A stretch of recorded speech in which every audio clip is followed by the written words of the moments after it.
Assalamualaikum warahmatullahi wabarakatuh. Let me introduce myself. My name is Khamal Itma'ana from Studi number 2052-4021, and in this video I will discuss the topic of Islamic Studies methodology, the historical development of Islamic studies, and the role of religion in human life. So, on this occasion, I will present a summary of several main topics, namely the introduction to Islamic studies methodology, the history of the growth and development of Islamic studies in the Muslim world, the West, and Indonesia, as well as religion in human life. So, the first topic is the introduction to Islamic studies methodology. Islamic studies methodology is a field of knowledge that discusses the methods or approaches used to understand Islamic teaching systematically, purposefully, and deeply. Etymologically, the word methodology comes from the word method, which means way, and logos, which means knowledge. Therefore, methodology can simply be interpreted as the science of methods. Meanwhile, Islamic studies refer to a conscious and systematic effort to understand various aspects related to Islam, including the teachings, history, and practice in everyday life. In Arabic, Islamic studies are known as Dirasa Islamiyah, while in the Western tradition they are called Islamic studies. Islamic studies are very important because Islam doesn't really regulate the relationship between humans and God, but also social, cultural, economic, and even civilizational aspects of human life. Therefore, proper methods are needed so that the understanding of Islam do not deviate from its original sources. In society, differences in understanding Islamic teachings often arise. These differences may be caused by educational backgrounds, culture, and perspective. Without the correct methodology, these differences can lead to misunderstandings and even conflicts. Therefore, Islamic studies methodology serves as a guideline to understand Islam more objectively and systematically. In addition, modern developments also bring new challenges such as globalization, technological advancement, popular culture, and rapid social changes. Because of this, understanding Islam should not only be textual but also contextual so that it remains relevant to modern society. The objectives of Islamic studies methodology include understanding the essence of Islamic teachings more deeply, knowing the relationship between Islam and other religions, studying the primary sources of Islam such as the Quran and Hadith, and understanding how Islamic teachings have been applied throughout history. Islamic studies methodology also has significant urgency. First, it helps avoid partial understandings of Islam.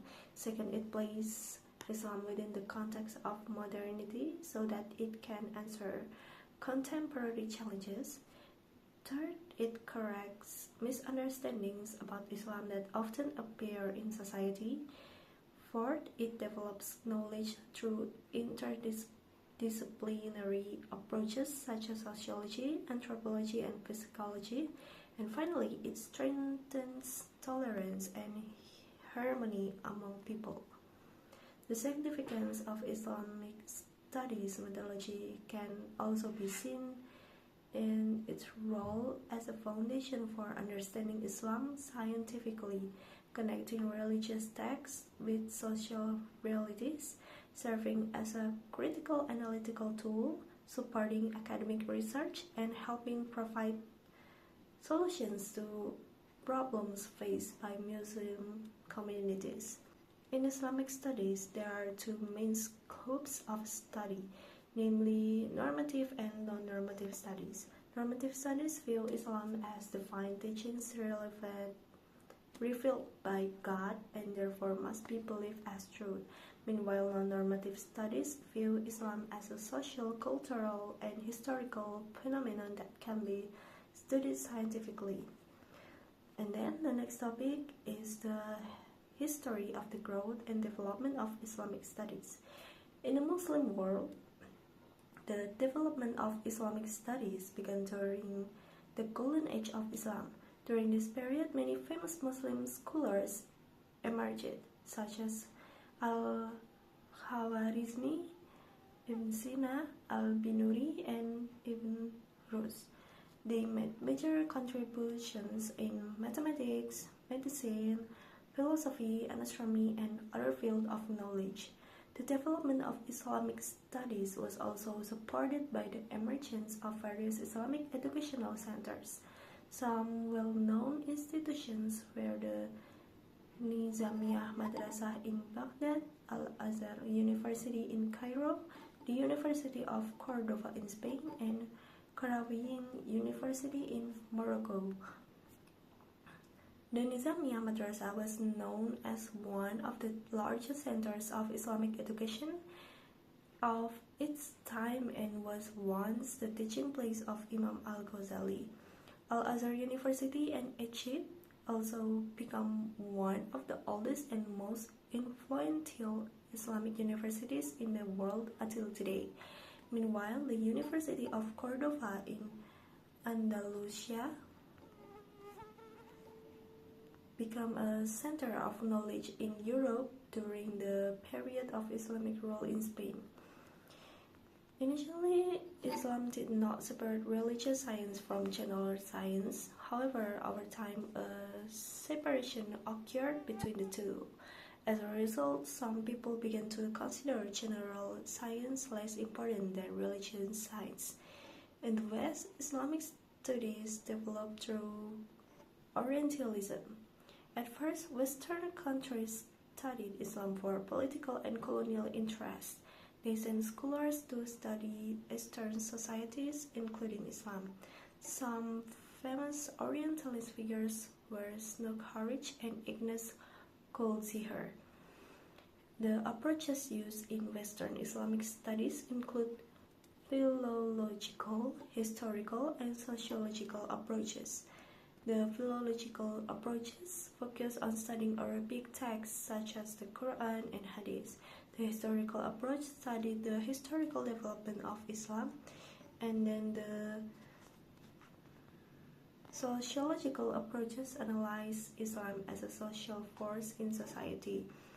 Although Orientalism contributes significantly to the development of Islamic studies, it also received criticism because it was considered influenced by political interests and often viewed Islam as something foreign.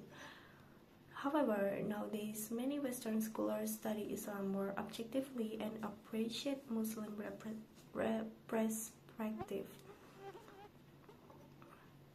The development of Islamic studies in Indonesia can be seen through the development of Islamic educational institutions such as surau, langgar, pesantren, madrasah, and Islamic universities. Pesantren are the oldest Islamic educational institution in Indonesia and have become centers of religious learning for society. The main elements of pesantren include the kiai, students or santri, mosque, dormitory, and classical Islamic books. Pesantren function not only as educational institutions but also as center for spreading Islam and shaping moral values in society. During the colonial period, pesantren also played an important role in resisting colonialism and maintaining Islamic identity. As time progressed, pesantren transformed from traditional systems into more modern educational systems. Today, many pesantren combine religious education with general science. Besides pesantren, madrasah also emerged as formal Islamic education institution. Madrasah started to develop rapidly in Indonesia in the early 20th century. After Indonesia gained independence, the government began paying greater attention to Islamic education. This was marked by the establishment of Islamic higher education institutions such as Tain, Yain, and Win.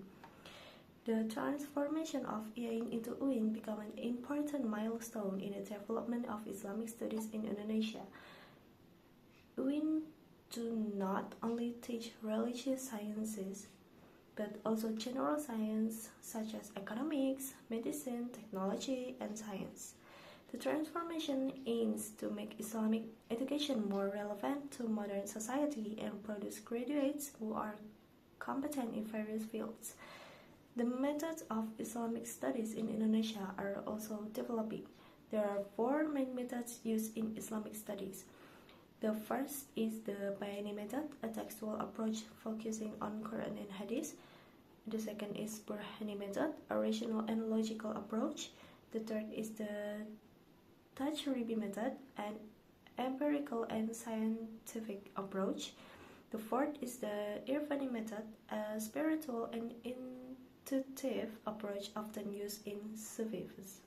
The last topic is religion in human life. Religion is an important part of human life that cannot be separated from social and cultural aspect.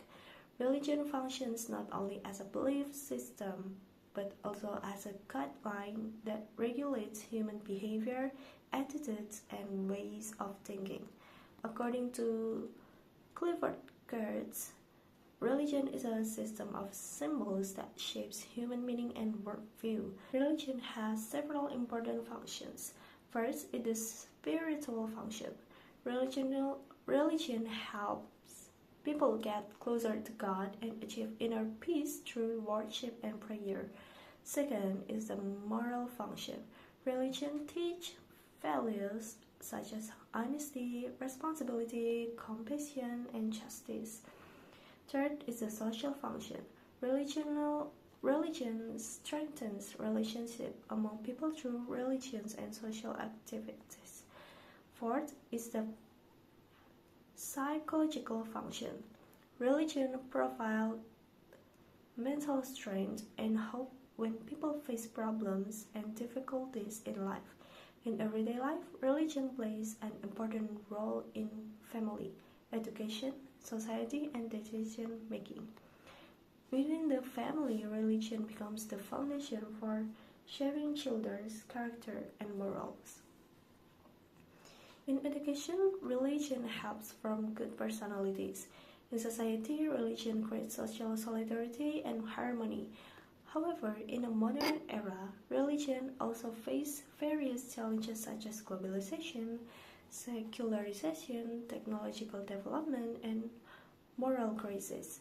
Therefore, religious understanding must continue to develop so that it remains relevant to modern times without abandoning the fundamental values of religion. From all this discussion, it can be concluded that Islamic studies methodology has a very important role in helping Muslims understand Islam correctly, deeply, and comprehensively. The development of Islam studies in the Muslim world, the West, and Indonesia shows that Islamic scholarship continues to grow according to the needs of the time. In addition, religion also plays a very important role in human life, both spiritually, morally, socially, and psychologically. By understanding Islamic studies method and the role of religion properly, we are accepted to become more open-minded, critical, moderate, and capable of practicing Islamic teachings wisely in everyday life. This is the summary that I can present. Thank you for watching, and wassalamualaikum warahmatullahi wabarakatuh.